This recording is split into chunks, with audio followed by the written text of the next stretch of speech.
Nous allons commencer, si vous voulez bien. Alors j'ai l'habitude, je ne sais pas comment font les autres, moi j'ai l'habitude de commencer par une prière.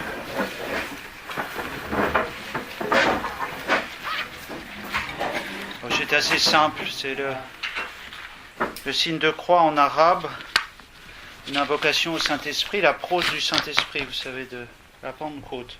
Quelques versets simplement en arabe. Et puis le Notre Père en syriaque oriental, qui est donc la langue des... Enfin, c'est une des... Syriaque, il y en a plusieurs. Hein. C'est une des versions du Notre Père, en tout cas. Alors je traduirai au fur et à mesure les versets d'invocation au Saint-Esprit. Bismil Abi wal Ibni wa Ruhil Qudus al-Ilahi al-Wahid. Amin. Halumma ayyuha Ruhul Qudus wa arsil minas sama'i shu'a nurika. Viens, Esprit Saint, et envoie du ciel un rayon de ta lumière. Halumma ya Abal Masakin. Viens, Père des pauvres. Halumma ya Mu'atil Mawahib. Viens, dispensateur des dons. Halumma ya Di'a al-Kulub. Viens, lumière de nos cœurs. Et maintenant le Notre Père.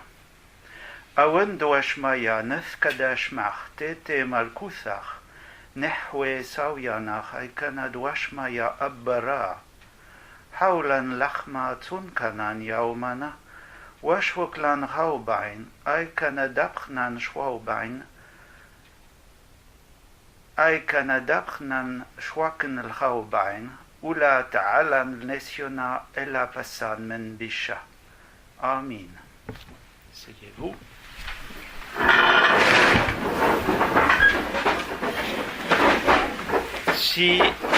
Si vous souhaitez retrouver la première conférence, vous pouvez adresser un mail à l'adresse qui est à peu près illisible, mais enfin qui est quand même écrite au tableau, et je tâcherai de répondre. Ou si vous avez des questions, ou si vous avez des... Oui, mais alors je ne sais pas comment on fait ça. Oui, mais peut-être qu'on peut le monter dans la salle.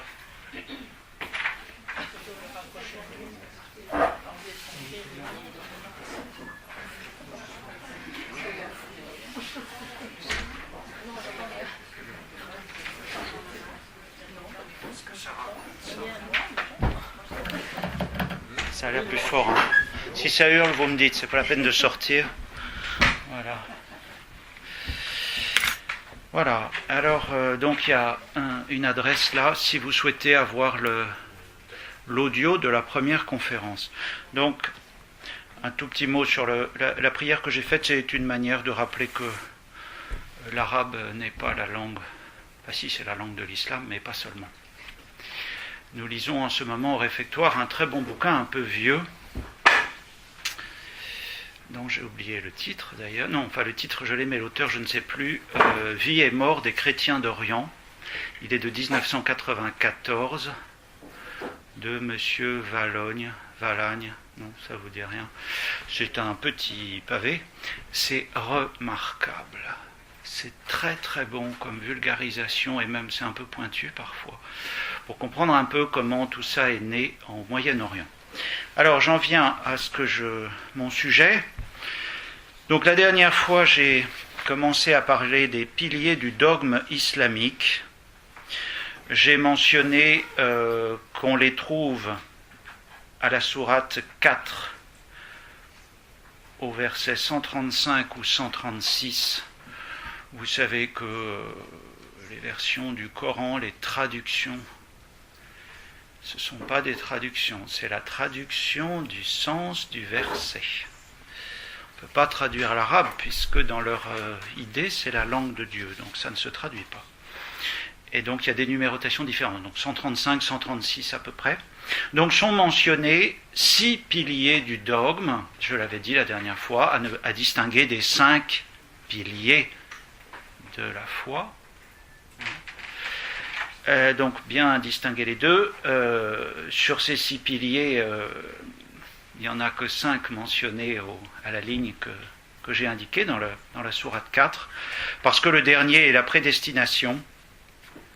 Et si j'arrive à y venir, peut-être à la 4e conférence en août, on verra que ce n'est pas très très simple chez eux, la définition de la prédestination. Il y a de tout dans le Coran sur la prédestination, pour et contre. Donc, enfin, en tout cas, retenez qu'il y a 6 piliers. Donc, j'avais déjà parlé de la question de l'existence de Dieu, qui est le premier pilier.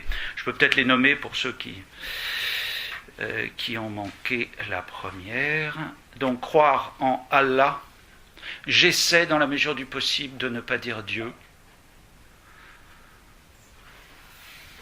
par distinction. Dieu, c'est les chrétiens, Allah, ce qui n'est pas vrai, puisque Bismillah, quand on dit au nom du Père, on dit bien Bismillah, et ça veut bien dire au nom du Père. Mais enfin, c'est une distinction en français, que je fais, qui est tout à fait personnelle, et ça ne concerne que moi. Croire en Allah, croire en ses anges, croire en ses prophètes, croire en ses livres, croire au dernier jour, et donc le 6e, la prédestination. Alors j'avais donc évoqué dans ma petite introduction les sources du droit islamique, parce qu'il faut quand même savoir comment tout ça est développé, qui est-ce qui... J'avais évoqué le fait qu'il n'y avait pas d'église, qu'il n'y a pas de... Il y a une ijma'a, qui est une sorte de consensus qui fait qu'une communauté, par exemple vous, imaginez que vous soyez une communauté de musulmans, vous allez décider que vous allez choisir telle personne comme imam. Pourquoi ? Parce qu'il a une bonne réputation. Voilà. Donc ça, c'est un imam.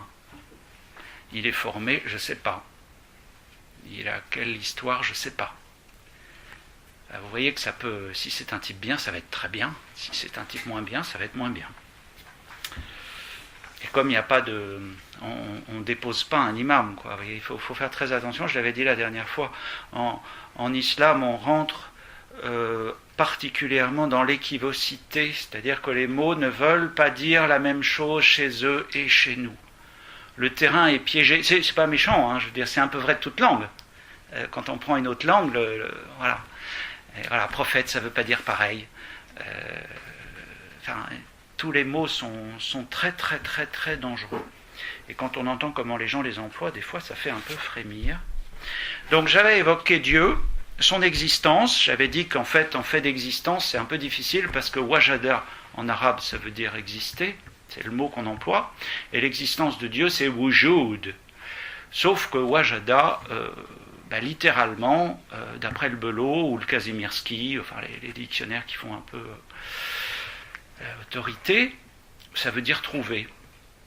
Donc on pourrait dire qu'en fait, la preuve de l'existence de Dieu, c'est simplement sa trouvaille, enlever le côté péjoratif qu'il y a en français dans le mot trouvaille, hein.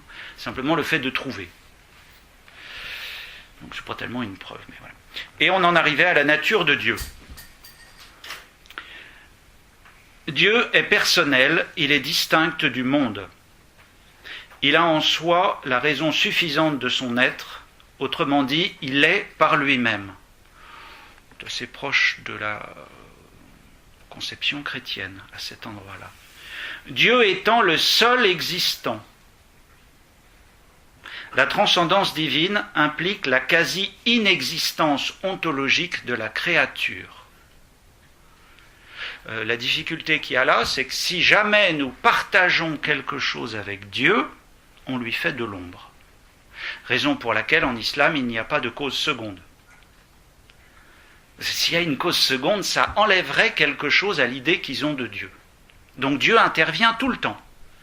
Prendre un exemple, si quelqu'un a malheureusement un accident de la route et en meurt, il n'est pas mort à cause de l'accident de la route.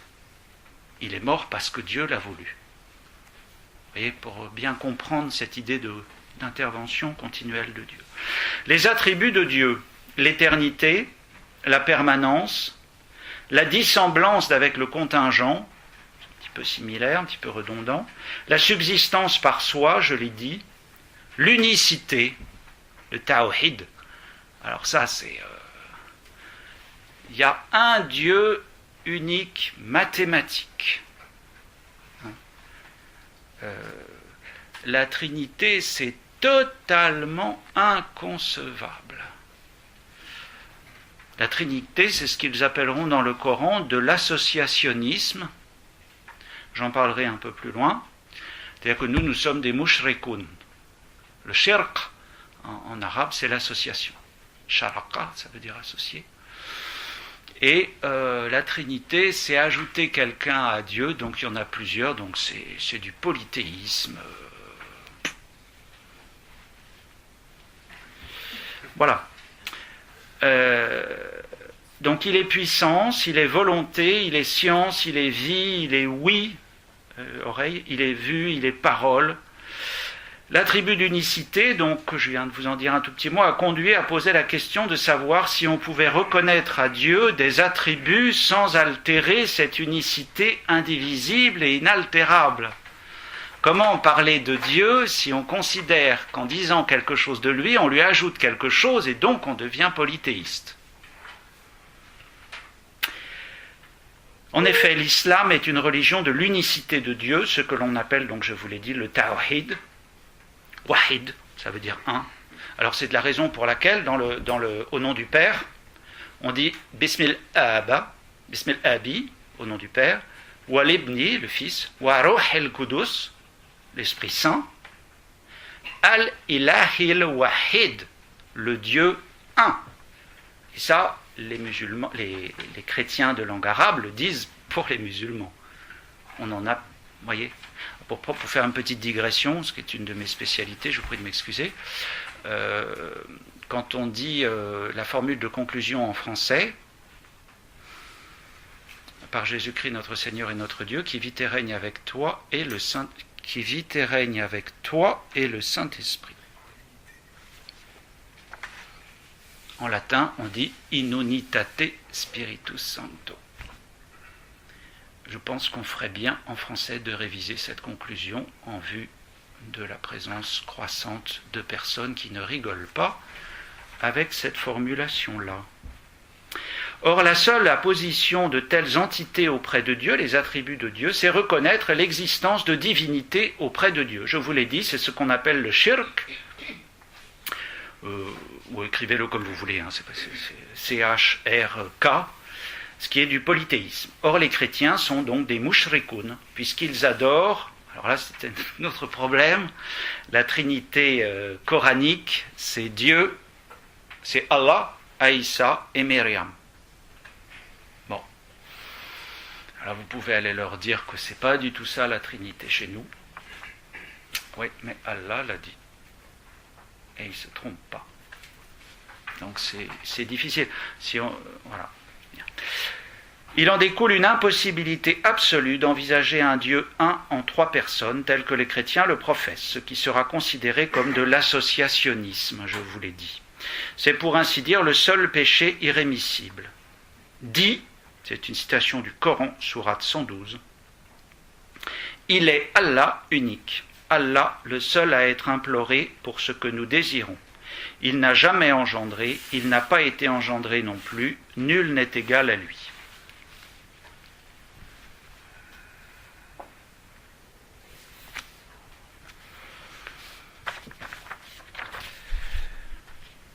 Il faut impérativement tenir l'unité intérieure de la personnalité d'Allah. La sourate 5, notamment, exprime bien clairement ce refus absolu de reconnaître au Jésus coranique, c'est pas Jésus, hein, c'est Jésus coranique, qu'on soit bien clair là-dessus. Jésus, en arabe, ça se dit Yahshua, à peu près comme Yeshua en hébreu.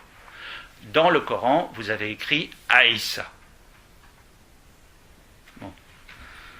Devant vos yeux ébahis, il n'y a pas besoin de connaître l'arabe pour faire ça, il suffit de savoir lire des hiéroglyphes. Hein. Donc,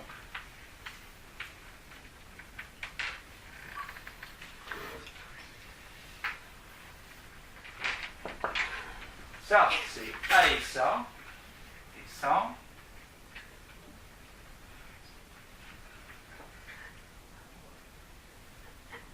j'ai écrit une ânerie d'ailleurs. Apparemment, ça n'a pas fait hurler grand monde. Comme ça se voit pas beaucoup, c'est pas grave. voilà. Donc, bon, ça n'a quand même pas grand-chose à voir. Si vous les mettez les unes sur les autres, vous voyez quand même que ce n'est pas les mêmes lettres. En général, quand un mot n'a pas la même écriture, c'est qu'il est différent. On appelle ça un truisme. Voilà. Eh ben, c'est pas le même. Donc voilà pour Aïssa. Rappelle-leur le moment où Allah dira: Ô Jésus, fils, donc ô Aïssa, fils de Myriam, est-ce toi qui as dit aux gens: prenez-moi ainsi que ma mère pour deux divinités en dehors d'Allah? Donc là, je suis en train de vous citer la sourate. Sourate dont je n'ai pas noté la référence. Ça, c'est agaçant. 5, 516. Oui, je l'ai dit tout à l'heure. Ô Jésus, fils de Aïssa, fils de Myriam, est-ce toi qui as dit aux gens, prenez-moi ainsi que ma mère pour deux divinités en dehors d'Allah? Il dira: gloire et pureté à toi, il ne m'appartient pas de déclarer ce que je n'ai pas le droit de dire. Si tu l'avais dit, tu l'aurais su, certes. C'est un peu abscon, hein. Il faut reconnaître que... Tu sais ce qu'il y a en moi, je ne sais pas ce qu'il y a en toi. Tu es en vérité le grand connaisseur de tout ce qui est inconnu. Voilà, nous aurons à revenir sur ce Jésus coranique en invoquant le dogme concernant les prophètes. Enfin, les actes de Dieu, il n'existe pas d'autre influence que celle de Dieu, il est le seul agissant. Je vous l'ai dit, il n'y a pas de cause. Dieu intervient tout le temps pour tout. Sinon, il considère que ça diminue quelque chose à son omnipotence. L'islam nie catégoriquement toute cause seconde qui ferait de l'ombre à Dieu. Dieu intervient tout le temps et à tout moment. La créature ne crée donc pas ses actes libres. Ça aura une importance décisive dans la prédestination. Si je n'ai pas la possibilité de poser un acte que je crée, c'est qu'il y a quelqu'un qui choisit à ma place. Voilà. Et de fait, dans le Coran, on verra qu'il y a un hadith notamment qui est cité par Razali, la preuve de l'islam. Razali, c'est le grand. Et alors, c'est cité par Louis Gardet. Je me permets de vous dire, c'est une digression dans la digression, que la citation est inexacte. C'est très embêtant. C'est très embêtant de faire des citations inexactes quand on est quelqu'un... Bon, Louis Gardet, c'est peut-être pas un sommet, enfin c'est quand même quelqu'un qui connaissait son sujet. Voilà, et il faut toujours aller vérifier vos citations, surtout en islam. Hein. Quand on cite quelque chose, moi quand je n'aurai pas la citation, je vous dirai, je ne sais pas d'où ça sort. C'est très important d'avoir la droiture, de dire d'où sort c'est scientifique, on a le devoir de vérité. Bon, et donc, alors j'ai fini par retrouver quand même le texte par l'anglais, puis l'arabe, et puis etc. On finit par y arriver. Et donc en fait, Dieu dit, prend une poignée de sable, la jette à droite, au-dessus de son épaule droite, et dit, ceci pour le paradis. Il en prend une, il jette à gauche, ceci pour l'enfer. C'est décidé, c'est clair. Donc voilà, la créature ne crée pas ses actes libres, c'est une conséquence du monothéisme strict de l'islam, ce qu'on appelle, je le redis encore une fois, le Tawhid. T-A-W-H-I-D. Deuxième pilier, assez détendant, vous allez voir, les anges. Alors les anges en général, il existe plusieurs noms pour définir le concept d'ange. Ils se nomment Mala'ikat, qui est le pluriel de Malak, qui serait un emprunt au cananéen. Ou bien on les appelle aussi Malak. La signification de toute manière est la même, c'est l'ange et le messager. Un autre mot est utilisé dans le Coran, sourate 37.8 et 38.69, qui signifie cohorte céleste. Mala, c'est encore autre chose. On est à la limite de l'apax, parce que ce sont des mots qui sont employés une fois ou deux, donc être certain de ce qu'ils signifient, c'est pas très évident. Ce même mot signifie habituellement notable, soit au singulier, soit au pluriel. Afin d'éviter toute ambiguïté, une note indique dans la traduction du Coran le sens de ce mot à ces deux endroits-là, qui sont un peu... Alors, sur le Coran, il existe beaucoup de Corans, il n'y a pas de traduction du Coran, je le redis, hein, c'est très important, c'est écrit au tout début du Coran, et la traduction en langue française du sens de ces versets, pas les versets, le sens des versets. Donc, ce qui est bien, si vous souhaitez voir un peu ce qui est écrit dans le Coran, c'est de trouver une édition médinoise. C'est-à-dire que le Coran traduit avec l'autorité estampillée Médine, si je puis me permettre, vous savez que vous avez la traduction française du sens des versets telle qu'elle est reçue chez les musulmans. Le Coran n'est pas édulcoré, il n'est pas modifié, et en plus vous avez des notes de lecture. Alors, ça se trouve, hein, celui-là il vient de Paris, on arrive à trouver, il suffit de savoir ce qu'on veut et savoir demander exactement l'appellation que l'on veut. C'est en fait l'édition du complexe du roi Fahd, F-A-H-D, de 1410. Bon, vous en fichez complètement, mais je vous le signale, et si ça vous intéresse, vous m'adressez un truc et je vous donnerai. C'est important de savoir de quoi on parle quand même, puis ça permet, bon, ensuite il faut pouvoir aller regarder l'arabe, mais ça permet de vérifier les mots, des fois c'est pas... Donc, ce mot, voilà, notable, je vous l'ai dit. Leur nature, ce ne sont pas de purs esprits. Ils ont un corps subtil. Dans le Sahih de Muslim, le Sahih, ça veut dire l'authentique. Donc là, Muslim, c'est un des 6 hadiths en islam. J'ai expliqué dans la première conférence ce que c'était que le hadith. Les paroles authentiques du prophète ou de ses proches, de ses épouses ou de ses amis, qui sont transmises par une chaîne de transmission qui est censée avoir été vérifiée. La difficulté, c'est que ces hadiths n'ont pas à l'heure actuelle d'édition critique. Donc, quand vous avez une citation de hadith, il faut citer le livre, Muslim, le numéro, l'édition, l'année, l'éditeur. Parce qu'une autre année, ça peut avoir changé de numéro. Ça ne veut pas dire que le hadith est faux. Hein. Mais donc c'est une chose un peu compliquée.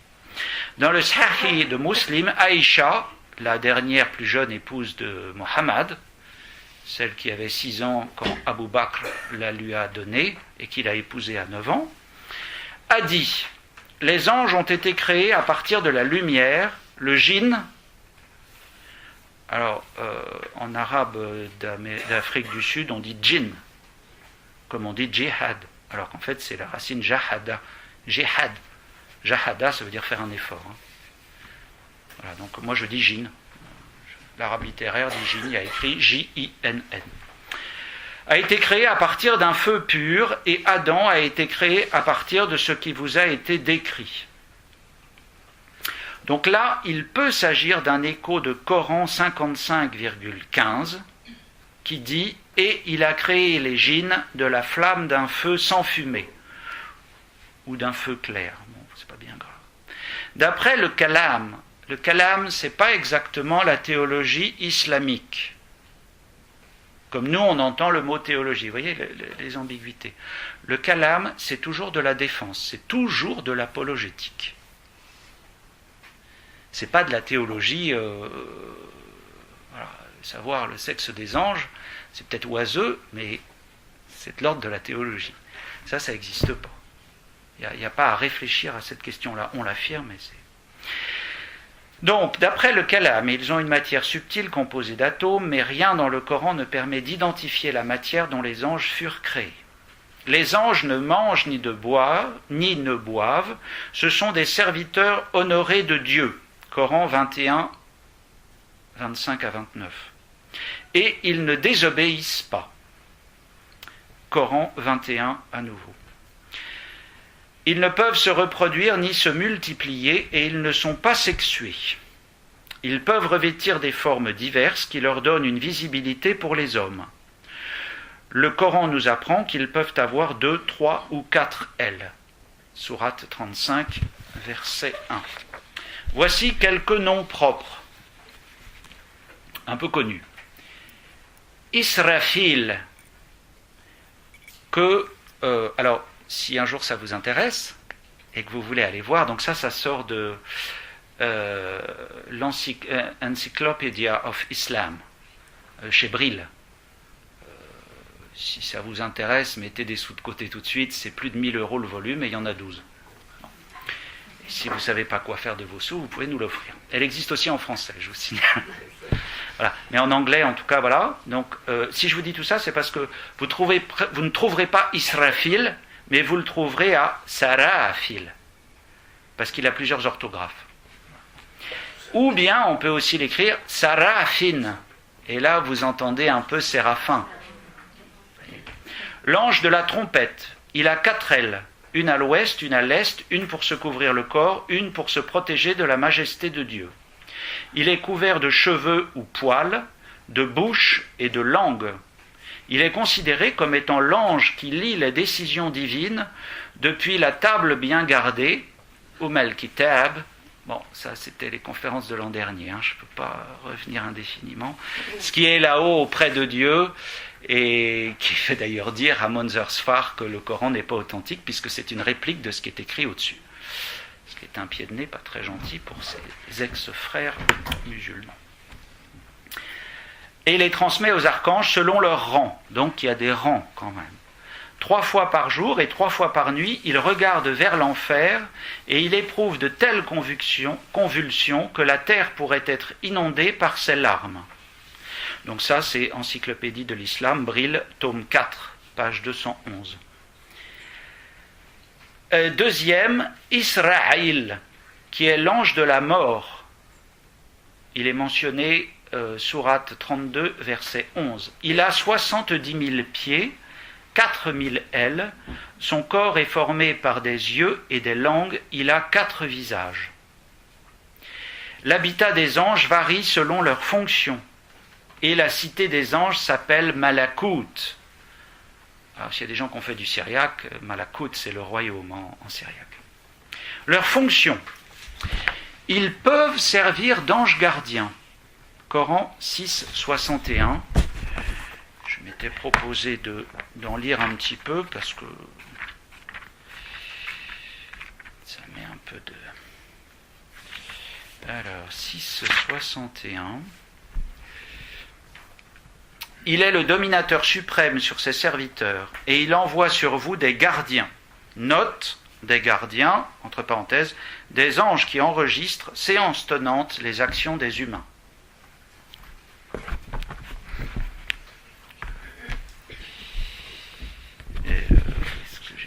Ils peuvent être au nombre de 10 ou 20 pour chaque homme. Bon, je dis dans la tradition chrétienne, on dit qu'on a un ange gardien, mais le psaume 90e, 91e qu'on dit accompli, dit « Il enverra ses anges pour te porter ». Ce qui permet de dire à certains que, bon, on en a peut-être plusieurs. Je ne suis pas sûr que ce soit très très grave, mais voilà. Par comparaison, quoi, j'essaie de faire juste une petite comparaison. Donc il cesse de protéger l'homme dès que Dieu a décidé quelque chose sur cet homme. Et là, on est un peu dans la différence. Ils sont donc gardiens des hommes, c'est-à-dire, je viens de le lire dans ma note, qu'ils écrivent leurs actions bonnes ou mauvaises, ce qui est différent d'un ange gardien, entre guillemets, chrétien. Ces scribes alors les scribes qui notent ça sont au nombre de 2 par homme, l'un pour les bonnes actions à droite, l'autre pour les mauvaises actions à gauche. Ils n'entrent pas ni aux toilettes, ni au bain, ni lors des relations sexuelles. Dieu ne crée rien d'inutile. Les hommes ont été créés pour qu'ils l'adorent. Les anges sont donc des messagers entre Dieu et ses prophètes. Alors maintenant, je note, à cause de leur mission, quelques anges que vous allez reconnaître. Le premier, Jibril. Si vous voulez, c'est Jibril.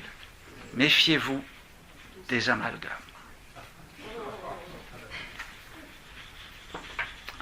Un aumônier militaire ce matin m'écrivait que, un aumônier militaire catholique m'écrivait ce matin que l'aumônier militaire musulman, suite à l'égorgement du prêtre, hier, lui avait dit ne faisons pas d'amalgame.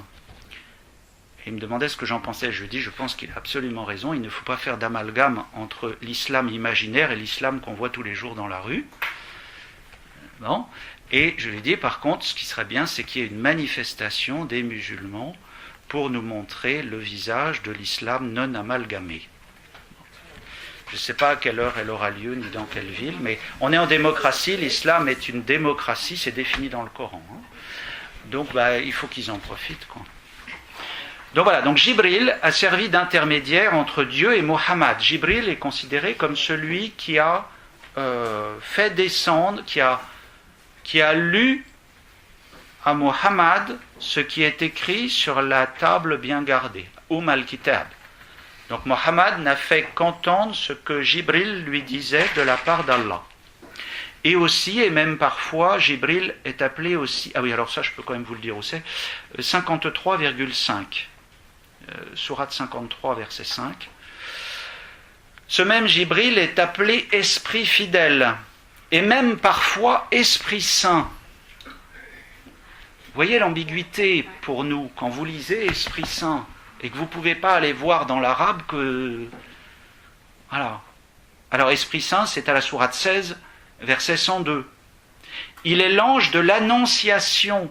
Quelle annonciation!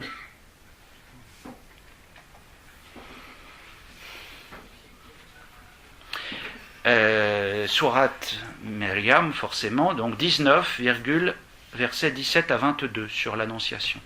Il console Adam et lui fait des enseignements, il l'alphabétise, il le conduit à la Mecque et lui enseigne les rites du pèlerinage. Jibril indiqua à Noé, comment construire l'arche. Il sauve Ibrahim, sourate 21, verset 69. Il est aux côtés de Moussa pour indiquer le chemin au peuple. Moussa, c'est ce qu'on rendrait par Moïse. Autre ange, Michaïl ou Mikal. Mikal, c'est un nom, c'est connu, Mikal. Est nommé dans le Coran, sourate 2, verset 98. Il est sur le même rang que Jibril, mais il a peu de place. Mikal, c'est pas grand-chose. Alors que pour nous, donc, Michel, c'est quand même celui qui a vaincu le démon dans le combat. Je dis ça pour que vous puissiez voir un peu... L'objet de ça, c'est que vous puissiez voir ce qu'il croit et ce que nous croyons. Je crois que c'est quand même l'essentiel pour pouvoir leur poser ensuite des questions et leur dire, mais comment ça marche, comment tu vis ça, Ils peuvent être au paradis ou bien chargés du feu, ou bien porteurs du trône de Dieu, sourate 40,7, ou bien veiller aux intérêts des hommes. Certains gardent le ciel et empêchent les mauvais de rentrer en leur jetant des pierres, que sont les étoiles filantes. Vous avez ça en sourate 67, 5 et 37, 6 à 10. Ils sont une protection contre les démons qui cherchent en effet à entendre les secrets du paradis. Deux autres anges un peu connus, Munkar et Nakir, ceux-là vous ne les trouverez pas chez nous, qui sont les deux anges du tombeau. Ils sont préposés à l'interrogatoire du tombeau. Ces deux anges sont chargés d'examiner et, si nécessaire, de punir le mort dans sa tombe. Pour l'examen dans la tombe, les infidèles et les fidèles sont mis debout. Ils sont placés donc dans leur position verticale et doivent indiquer leur position, leur opinion sur Mohammed, la shahada. Est-ce qu'ils disent, j'atteste que Mohammed est le prophète ou pas? Les justes répondront à cette question qu'il est l'apôtre d'Allah, Rasoul Allah, et alors ils seront laissés seuls jusqu'au jour de la résurrection. Les pécheurs et les infidèles, d'autre part, ne seront pas capables d'apporter une réponse satisfaisante. En conséquence, les anges les battront sévèrement aussi longtemps qu'il plaira à Allah, c'est-à-dire selon certaines autorités jusqu'au jour de la résurrection, sauf le vendredi. Donc voilà pour les anges en général. Maintenant, je vous parle des démons. D'après le Coran 2.34, il y a eu une épreuve réservée aux anges. Et vous allez voir que c'est assez difficile. Seul parmi eux, Iblis, a refusé de subir cette épreuve. Voici la citation. Et lorsque nous demandâmes aux anges de se prosterner devant Adam, ils se prosternaient à l'exception d'Iblis qui refusa, s'enfla d'orgueil et fut parmi les infidèles.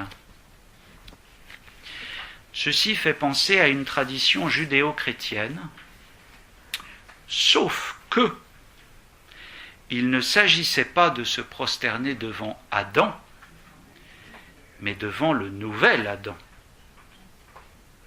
Bon, c'est de l'ordre de la tradition, hein, c'est pas dans le dogme. Hein, c'est une des deux hypothèses sur le péché des anges. Iblis refuse et donc serait devenu un ange déchu. Point d'interrogation, ça n'est jamais dit. Ça ressemble à ça. Mais le Coran 18-50 présente Iblis comme faisant partie des djinns. Alors, c'est un peu compliqué, parce que c'était un ange, et puis il s'est cassé la figure, et il est devenu autre chose qu'un ange. Les djinns, je vais vous en parler après. Donc ça, c'est pas très très clair. On a beau consulter les traités, voilà. On ne sait pas très bien comment ça s'est produit, cette affaire-là. Nous apprenons dans le Coran 15-27 que les djinns, alors je vais en revenir après, hein, mais c'est pour faire un peu une distinction, ont été créés d'un feu d'une chaleur ardente. Dans la traduction autorisée du sens des versets du Coran de Médine, une note précise que le djinn représente ici Satan. Donc vous voyez, eux-mêmes ont effectivement besoin de dire, ben voilà, en fait là, maintenant c'est devenu Satan. Si bien qu'on peut se demander au fond de quelle catégorie cet Iblis fait-il partie. Le djinn est appelé le tentateur, ça ressemble un petit peu à quelque chose chez les chrétiens, ou mauvais conseiller dans Coran 114.4, la dernière sourate. Le terme arabe est assez évocateur. Al-waswas, ça veut donc dire le susurrateur. D'un autre côté, le mot Iblis est peut-être une corruption du grec diabolos. Il reste qu'à partir du moment où il est chassé du paradis, en tout cas, il devient Satan. Iblis, c'est Satan. Troisième partie, les djinns. C'est pas très facile de savoir où est-ce qu'ils se situent. Parce que djinn, ça veut dire génie. Alors, qu'est-ce que c'est qu'un génie? Vous voyez l'ambiguïté, c'est très difficile. Pour nous, ça veut dire quelque chose, mais ça n'a rien à voir avec une catégorie d'anges. Or, pour eux, c'est réel. Donc, c'est difficile. Et ils vivent avec ça, hein, c'est important pour eux. Donc, c'est difficile de savoir. Ça vaudrait le coup de leur dire, mais explique-moi un peu comment ça marche, parce que c'est difficile de trouver. Le Coran fait allusion à l'existence des djinns en Coran 15-27, dont nous avons déjà parlé, mais aussi en Coran 55-15. Je l'avais cité au tout début à propos d'Aïcha. Et il a créé les djinns de la flamme d'un feu sans fumée. Les traités d'angéologie nous apprennent que les djinns peuvent se reproduire par œuf. Donc c'est pas un ange, puisque l'ange il ne peut pas se reproduire. Ou en se fécondant eux-mêmes. Ils sont 7 fois plus nombreux que les hommes. Ils peuvent être croyants, c'est-à-dire musulmans, ou infidèles. Et c'est une catégorie quand même un peu bizarre. Ils seront jugés. Ils ne sont pas porteurs de révélation, contrairement aux autres anges qui sont messagers. Et Coran 6, 128 nous apprend qu'ils iront en enfer ou au paradis, si Allah en décide ainsi.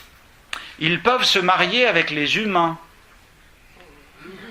Dans son traité sous la lumière de l'islam, Halib ben Tunis définit le statut d'un mariage djinn-humain. Coran 46-29 nous apprend que les djinns peuvent être de bons musulmans, comme l'atteste la note liée à ce verset dans le Coran médinois. La sourate 72 porte le titre Al-Jinn, ou Al-Jinn, puisqu'on... Enfin bref, ça c'est de l'arabe, et leur est consacré. Alors, 46-29, je vais peut-être vous la lire.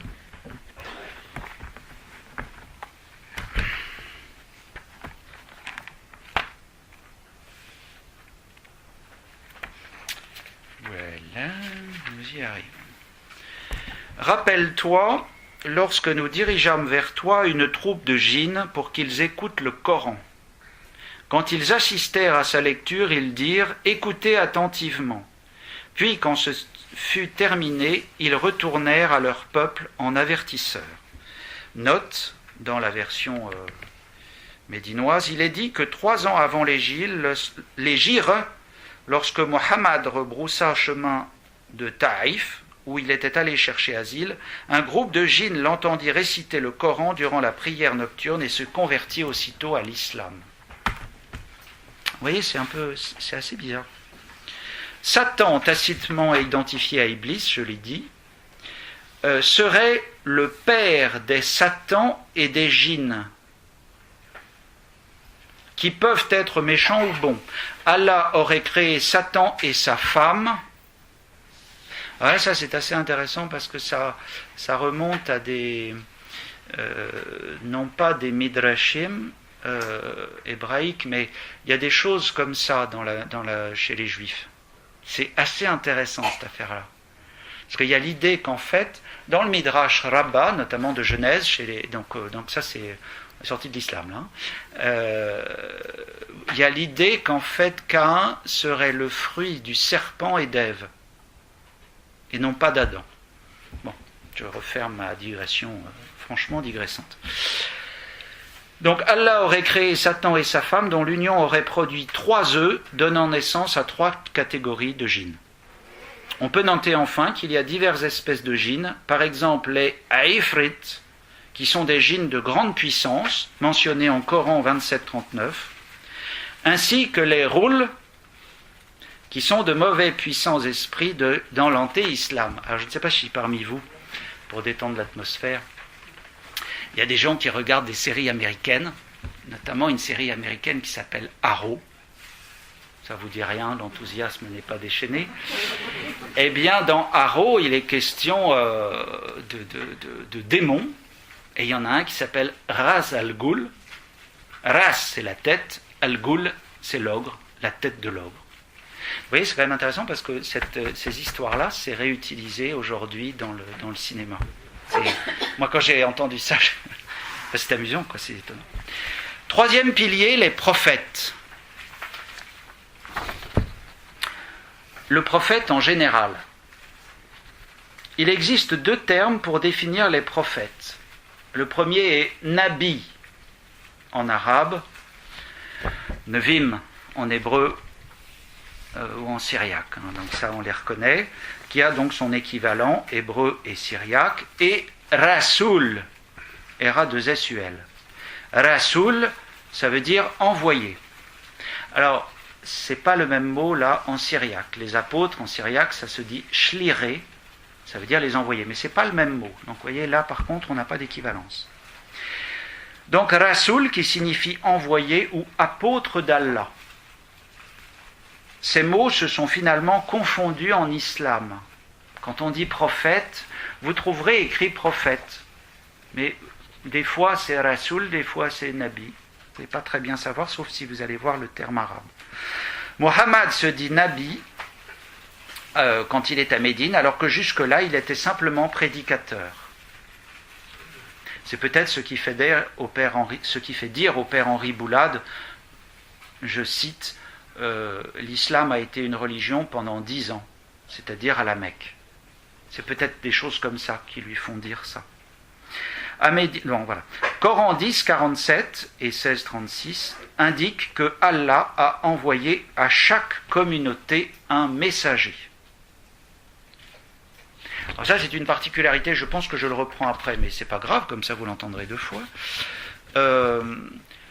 Donc, Mohammed a été envoyé avec une révélation en langue arabe pour les gens de langue arabe. Moussa a été envoyé avec une révélation en langue juive pour les juifs.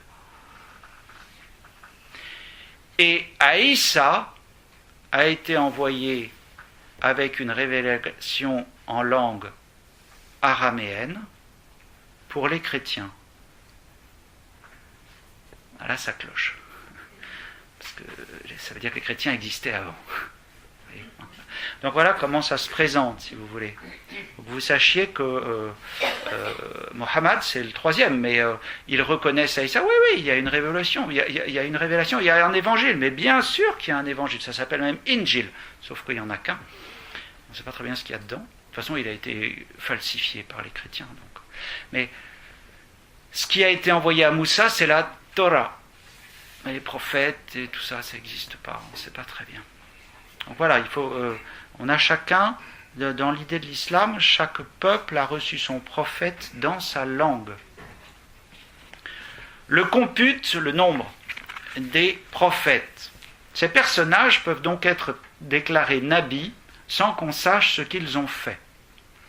Et d'autre part, parmi les prophètes, certains sont considérés comme ayant apporté une écriture et méritent donc un titre différent. C'est pour ça que Moussa sera Rasoul, et Aïssa aussi sera Rasoul, et pas seulement Nabi. On compte 26 prophètes déclarés tels dans le Coran. Depuis Adam, non, chez les chrétiens, Adam, il n'est pas prophète, jusqu'à Mohammed. Des personnages comme Adam, Noé, Abraham, Lot, Joseph, Moïse, Jonas, Salomon, Jean-Baptiste et Aïssa sont donc considérés comme prophètes. Bon, je ne vous cite pas les 26.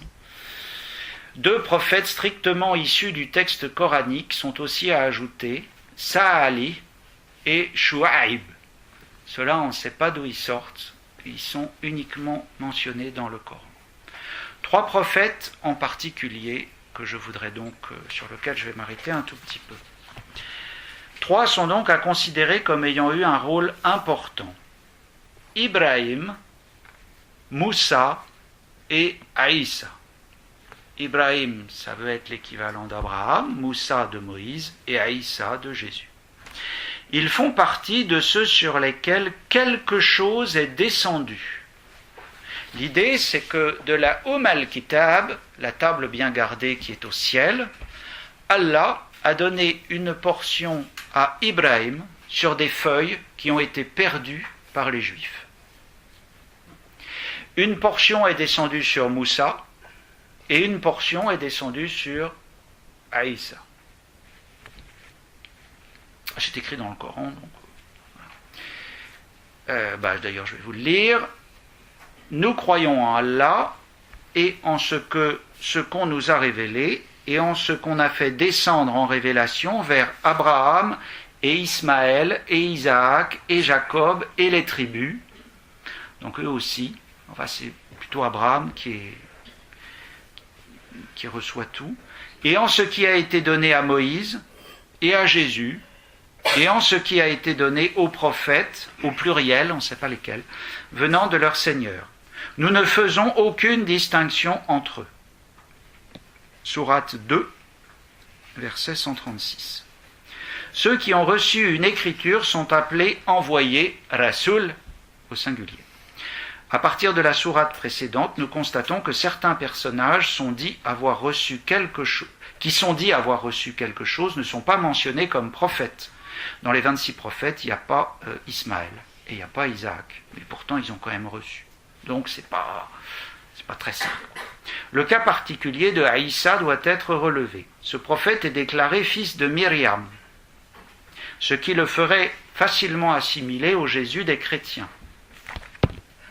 Pourtant, en arabe, ce Jésus des chrétiens est appelé Yassoua et non pas Aïssa. Certes, et c'est difficile, c'est une ambiguïté, il est appelé Verbe et Esprit de Dieu. Et vous voyez, le problème, c'est qu'on ne parle pas de la même chose. Mais cela n'a absolument pas le même sens qu'en christianisme.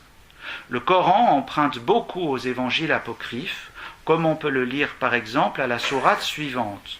Ô Jésus, fils de Marie, rappelle-toi mon bienfait sur toi et envers ta mère, quand je te fortifiais du Saint-Esprit. Au berceau tu parlais aux gens, comme en ton âge mûr. Je t'enseignais le livre, la sagesse, la Torah et l'évangile au singulier. Tu fabriquais de l'argile comme une forme d'oiseau, par ma permission, tu soufflais dedans.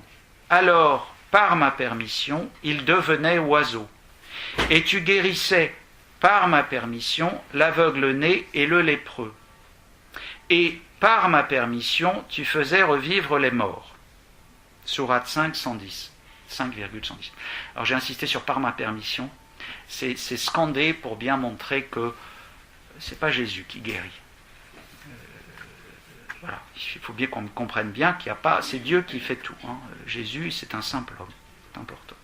Le Coran exprime aussi la même. Alors ça, c'est l'apocryphe de Matthieu. Hein. Vous trouvez ça dans la Pléiade. En général, ils y sont à peu près tous. Il y a 2 volumes dans la Pléiade. Il ne faut pas se tromper de volume.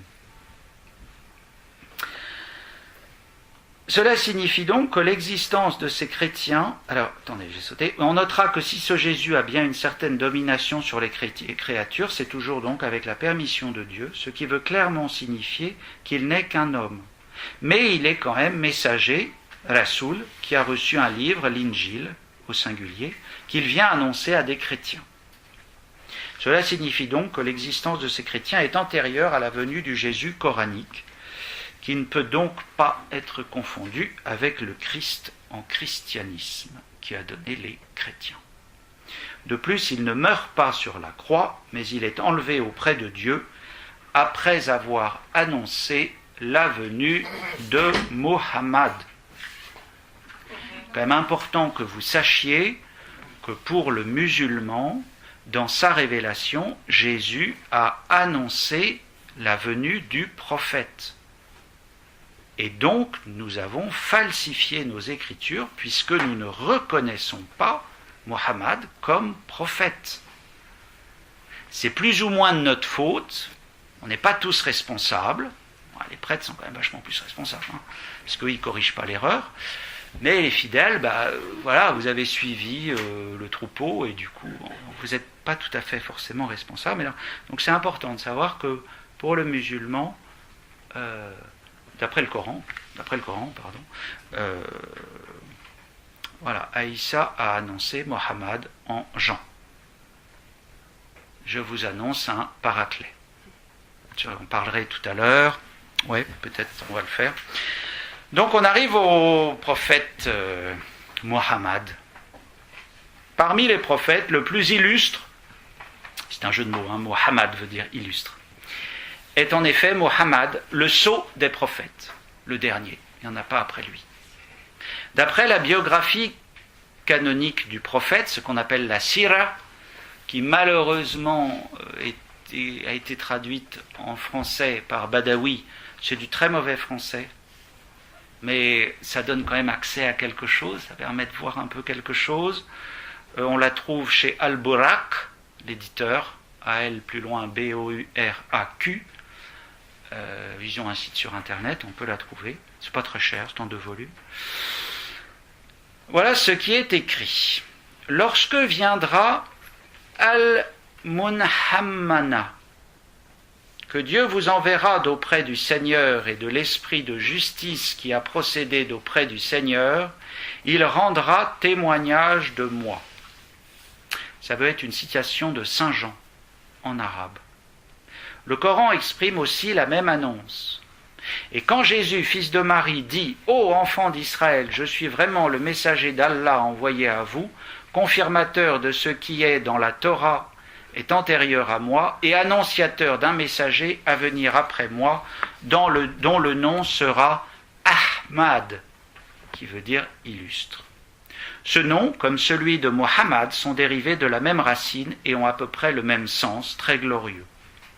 Comme le rapporte le professeur Dominique Urvois, le lien entre ce texte coranique et le texte évangélique, il s'agit donc de Jean 14, 7.26, ce sont les 2 versets, était aisé à établir pour les musulmans.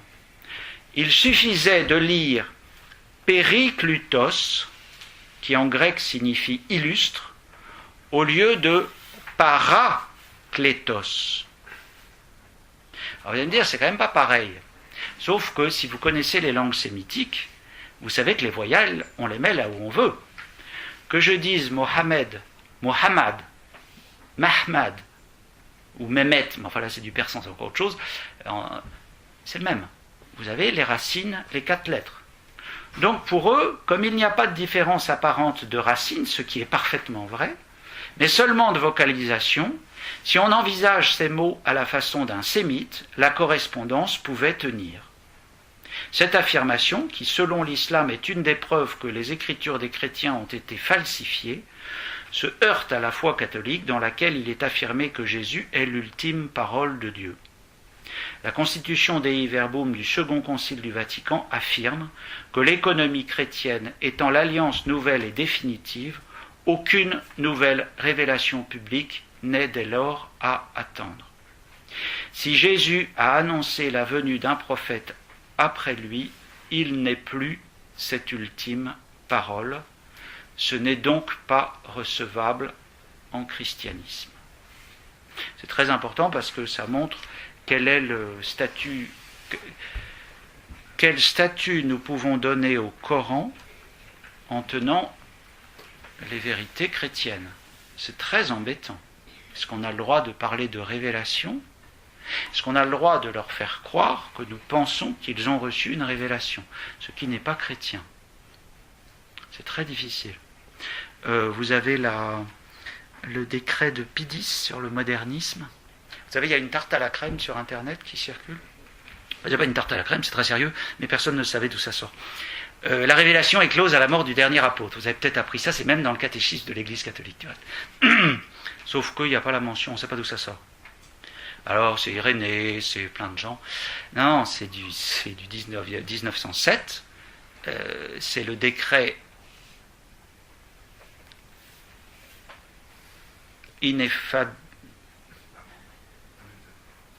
Lamentabile sane exitu, merci. Proposition 21. Quiconque anathémacite, c'est toujours le même, encore que je ne l'ai pas trouvé en latin, donc je ne sais pas quelle est la formulation, j'ai trouvé en italien, en français.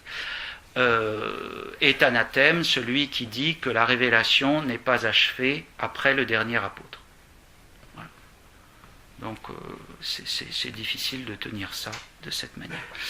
Voilà, il est 12h28, je vous remercie de votre attention, j'ai achevé ce que je voulais vous dire.